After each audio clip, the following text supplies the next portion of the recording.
नमस्कार. निलिमाज इनोव्हेशनमध्ये तुम्हा सर्वांचे स्वागत आहे. गणपती बाप्पाला आवडणाऱ्या मोदकाच्या सिरीजमध्ये आज आपण पाहणार आहोत पौष्टिक मोदक. या मोदकामध्ये खजूर आणि ड्रायफ्रूट्सचा वापर केला आहे. त्यामुळे हे मोदक खायला खूपच छान लागतात आणि पौष्टिकही आहेत. त्याचबरोबर हे मोदक तुम्ही उपवासासाठी पण खाऊ शकता. चला तर मग सुरुवात करूयात.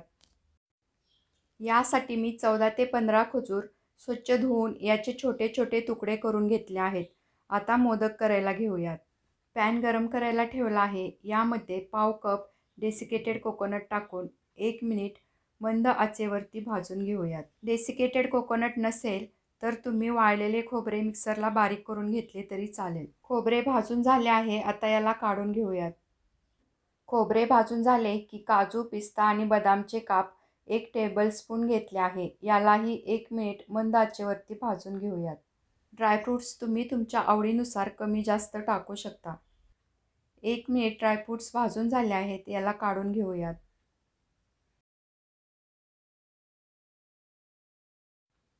आता पॅनमध्ये अर्धा चमचा तूप टाकून त्यावरती बारीक तुकडे केलेले खजूर टाकून हे खजूर सॉफ्ट होईपर्यंत परतून घेऊयात.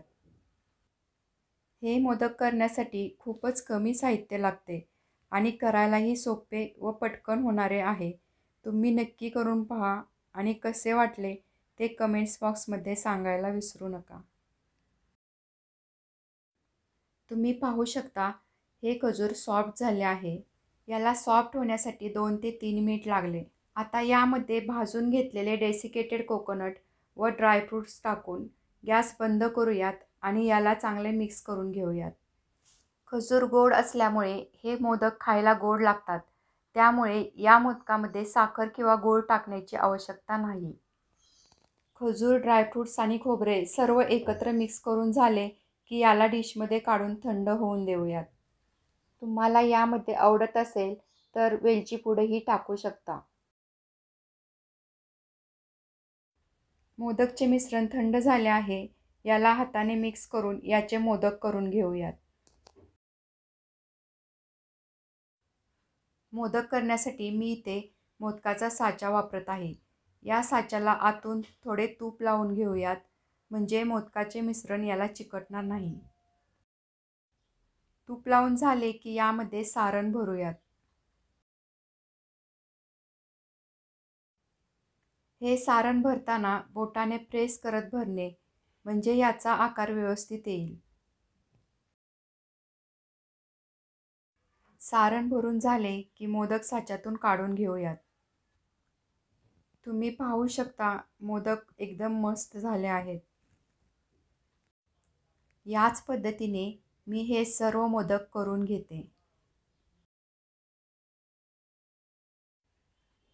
हे मोदक खायला खूप छान लागतात आणि पौष्टिकही आहेत. त्यामुळे गणपती बाप्पा तर खुश होतीलच, पण लहान मुलेही हे मोदक आवडीने खातील.